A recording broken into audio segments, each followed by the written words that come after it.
And we are rolling on the 31st day of March 2016 in COM 1, where we are learning about respect from Insia, as she looks around the room managing attention to make sure no one's texting, everyone's looking up.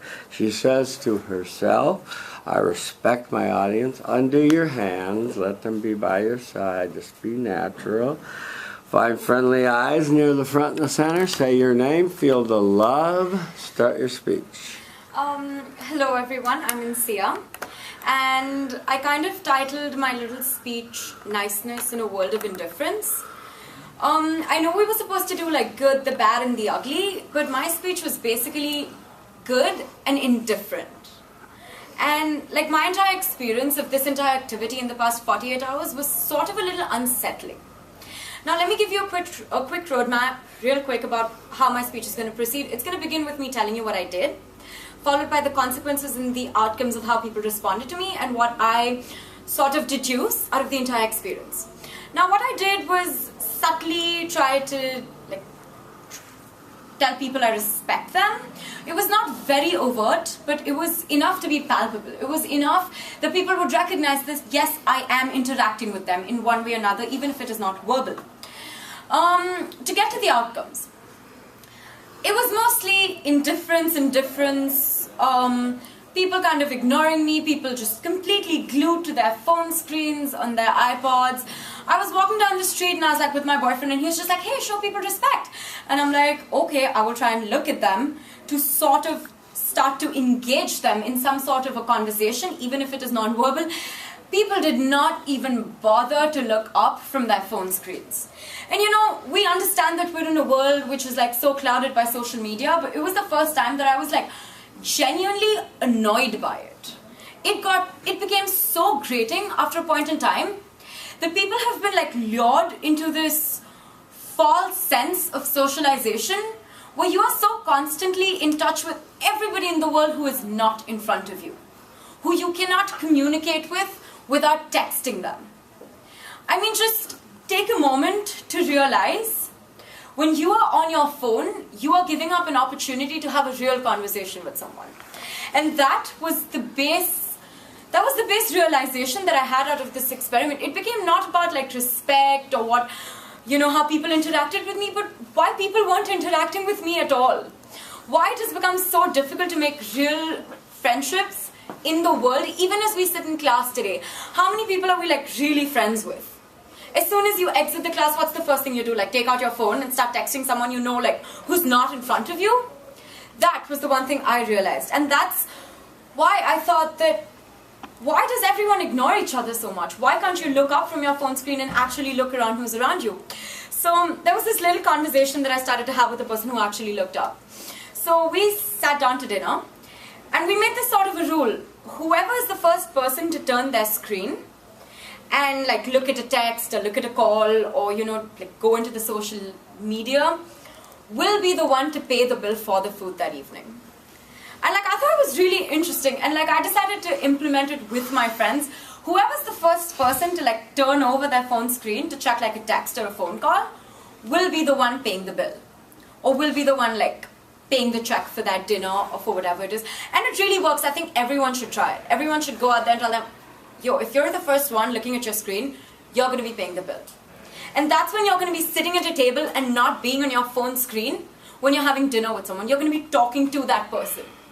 Not talking to that person when you get back to your room over text. Now getting to my slightly good experience was basically the general when you hold open a door for someone and they're like, oh, thank you, or when you're walking someone and you let them go in front of you before them. Or like the most interesting was I held the door open for someone and they just like walked by and like they didn't say thank you or anything. And my friend next to me was like, do you not think that the most annoying thing in the world is when you hold the door open for someone and they don't say thank you? She's like, I mean, it's okay if somebody doesn't hold open the door for me, but the moment they don't thank me when I open it up for them, that's when I'm most annoyed. And that sort of got me to realize that we sort of expect people to respect us when we respect them. Like, our entire lives are in this like quid pro quo situation. Even when you're doing something good for someone, you kind of expect them to like give you a thank you, or they kind of expect to be acknowledged. And so that brings me to my conclusion. My conclusion being that we really overestimate the interaction of human relations and the nature of respect. Respect is like a two-way street. Respect can never be one way. As much as you'd like to be the good person out there showing respect to everyone, unless you're respected back, you're not going to have the motivation to respect another person. And I mean, maybe I'm a bad person saying that's true for me. If today I'm sitting here having a conversation with you and you're on your phone, I don't want to have a conversation with you at all. If today I hold open the door for you and you don't even, stop 1 second in your life to say thank you to me, I don't ever want to hold the door open for you anymore. Now, I don't know if that makes me a bad person or just someone who expects respect back when respected. That is the conclusion I drew out of this experiment. Thank you. Thank you. 1 minute. Okay, where are we? Hi, Here, hi. I'm Grace. Hi, Grace. I loved your speech. Thank you for waiting respectfully outside, by the way. I loved how you started with the roadmap. I thought that was a great, I was interested in listening to you because I knew where you were going to go. Mm-hmm. And I loved your reference to the quid pro quo. I thought that was really relatable and just, you just, a really great outline. I really loved your speech. Improvement? I guess we're here. Yeah. Hi, my name is Matt. Hey, Matt. I really liked your speech as well. My advice would probably be maybe not tell the audience exactly what you're gonna do. My speech is gonna be this, this, and this, but kind of organize it through your words, and also just the sound of you, the vocal, how you portray your voice. Instead of being so constant, I would try to deviate lows and highs instead of just. I felt like it was kind of shouting a little bit, but other than that, I really liked it. So. Thank you. Yeah, hi, Anthea. It's good to hear you speak.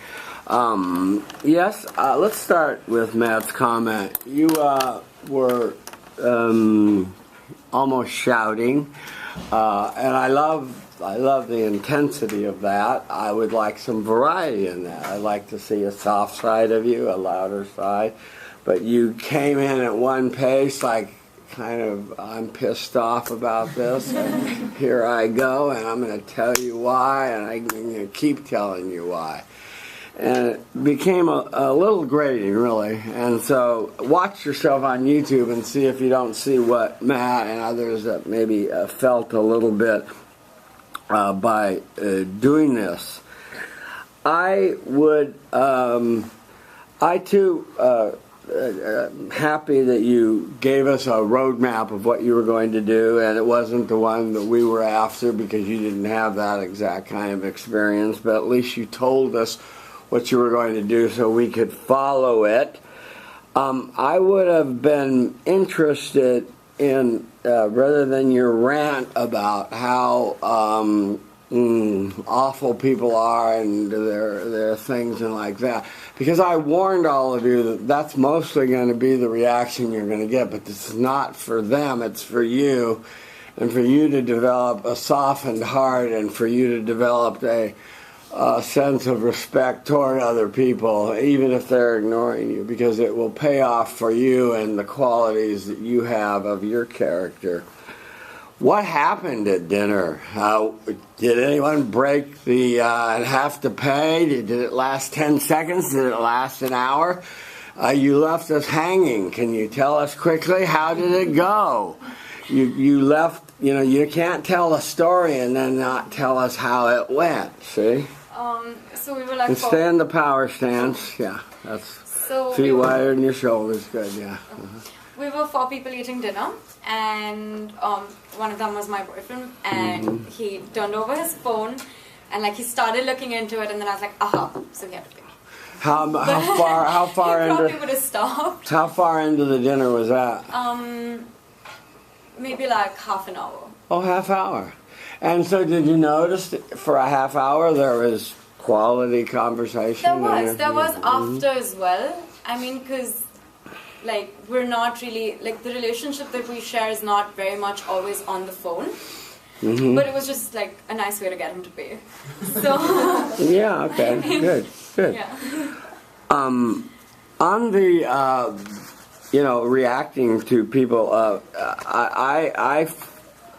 I've had the identical experience of holding doors open for people and having 10 people walk by me and not one saying, but I just pity them. I don't get real angry about it. I feel sad about it. I wasn't really angry.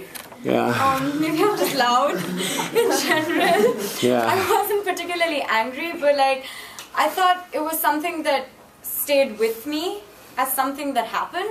Right. And like when the person standing next to me told me that, aren't you just like this when somebody doesn't thank you and you like don't want to do it? Right. So I thought that was worth sharing because then it was that's not right. only my experiment but also like other people becoming a part of it. So Well, here's my point to you, Insia, is what I don't want you to have happen is for you because you had a bad experience opening the door once and 3 people waltz by you, you never open another door, or you never say thank you so very much again that you give up on the experiment. Overall, I would just say that's enough feedback for you. I would say mainly watch yourself tonight and watch to see if you couldn't be more effective with a more vocal variety on your voice. Okay? Thank you very much. Professor Gander. Absolutely. Free country. People are dying in Iraq. In Syria, so you have freedom. Enjoy it while you have it.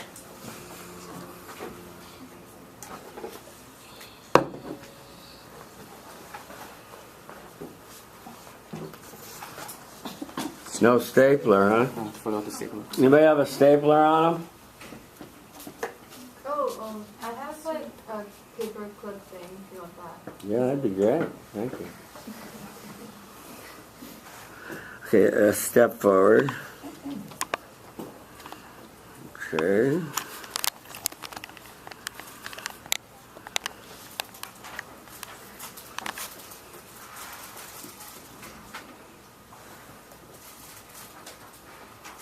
Oh wow, this is a fancy one. Pratik, you really scored today.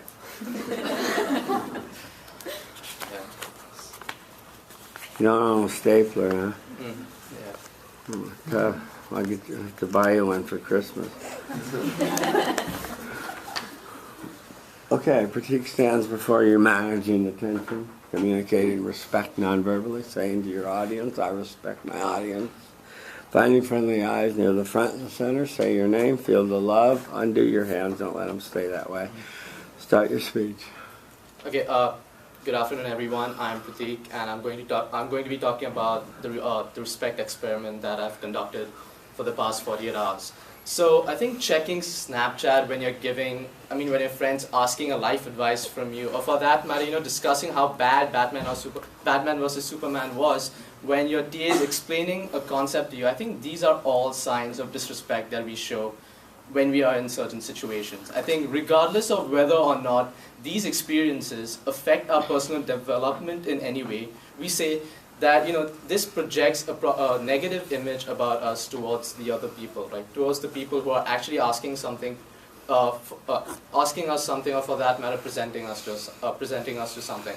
Because from this experiment, I learned that carefully constructed silences can go a really long way in order for us to develop a personal bond with someone, or for that matter, understand how someone is when you act or when you interact with them on a weekly, or for that matter, a daily basis. So after conducting this experiment with my peers, my supervisors at work, and my teaching assistants during discussion sections, I had 3 experiences. So I'm going to be starting off with what my good experience was. So I think day before yesterday, when I actually started this experiment, I had an interaction with one of my peers in just a very informal interaction where we were discussing about the current events that were taking place. More specifically, the FBI versus Apple case that's been going on. We were just presenting our own views, right? I was for Apple giving up its encryption code to the FBI, whereas my friend was against Apple giving up this encryption code to the FBI. Although we had two different views, and I thought that his views were like morally unjust or like morally just not right. Before like commenting on that or before like presenting my argument, I made it a thing that before saying something, I would first respect him, first understand his point of view, and I did that by just making eye contact with him, by just understanding what he's saying, presenting this positive body language where I'm trying to actually understand what he's saying. So I think these are the ways that I actually try to show respect non-verbally. And I was surprised that when I was trying to present my views, and although he did not was not comfortable with my views, he was presenting that same non-verbal respect back to me.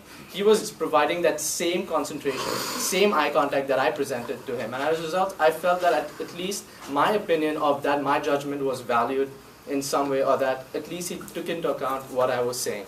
So that was the good experience that I had. We had a very nice conversation together.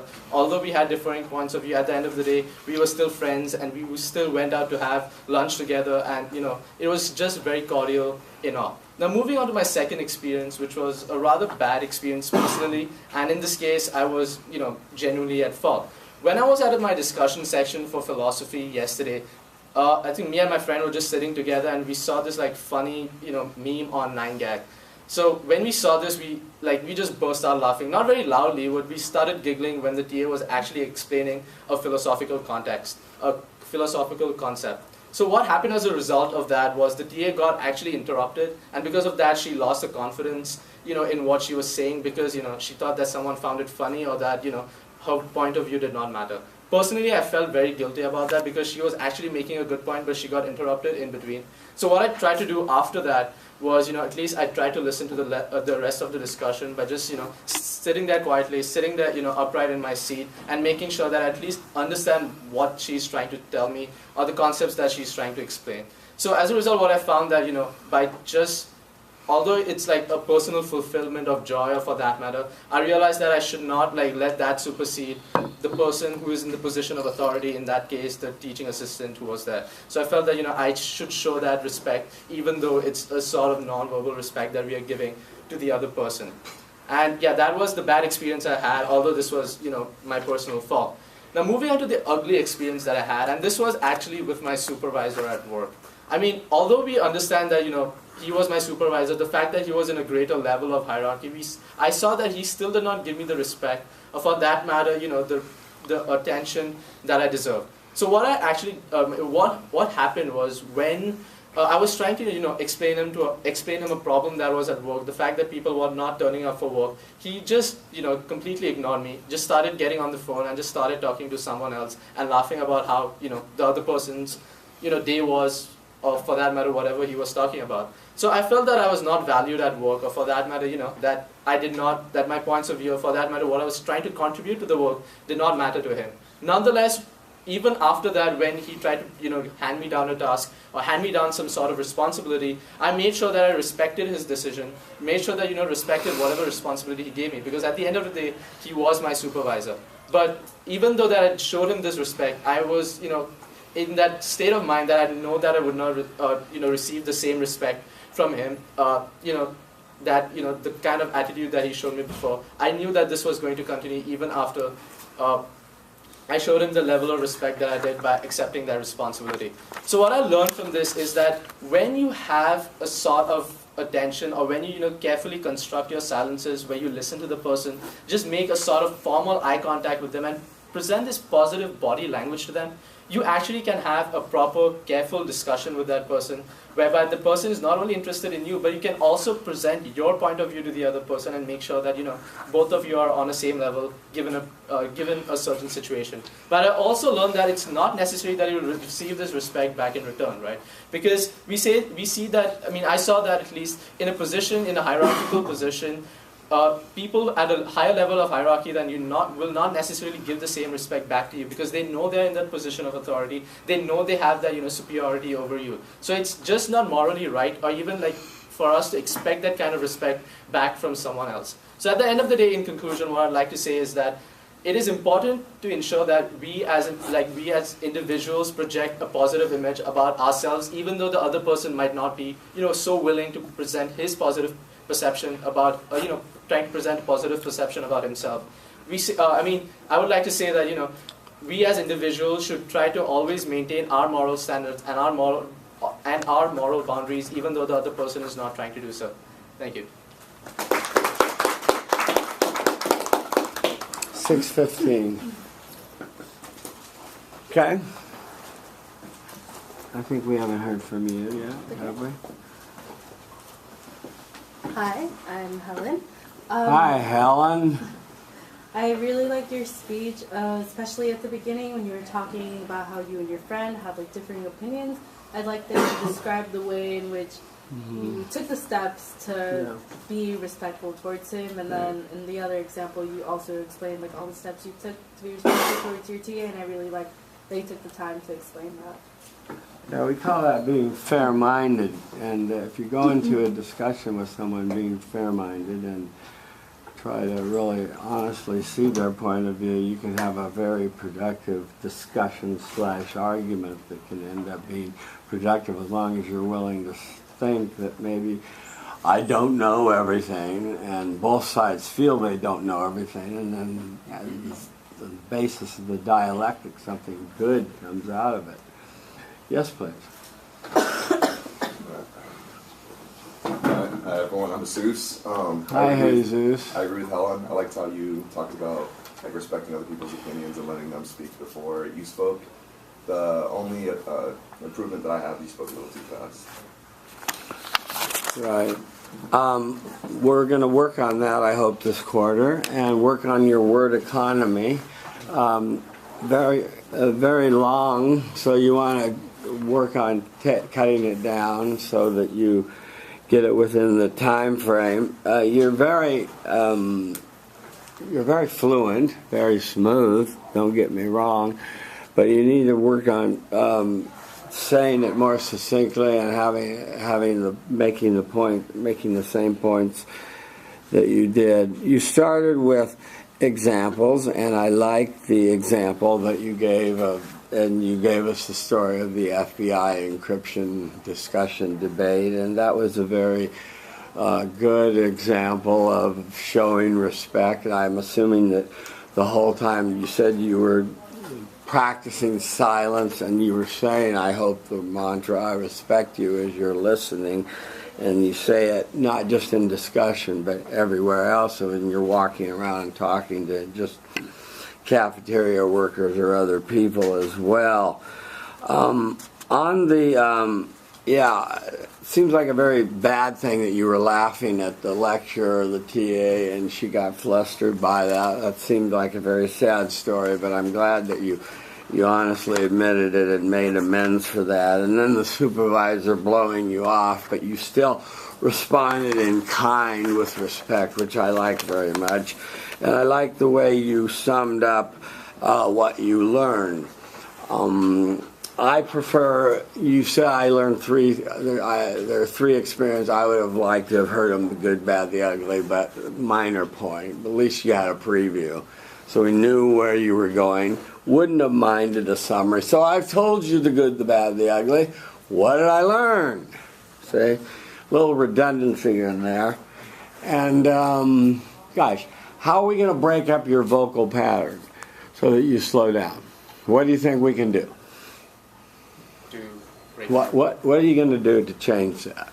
I guess just try to pace myself better when I say certain sentences, pause when I'm trying to make like important points. I see. And I think that you're also going to have to edit yourself so that you, have better slug lines, and you're going to have to say less, and that will give you the time to have variety in your presentation. Okay, thank you very much. We're out of time. We will finish up. Let's see. What's our?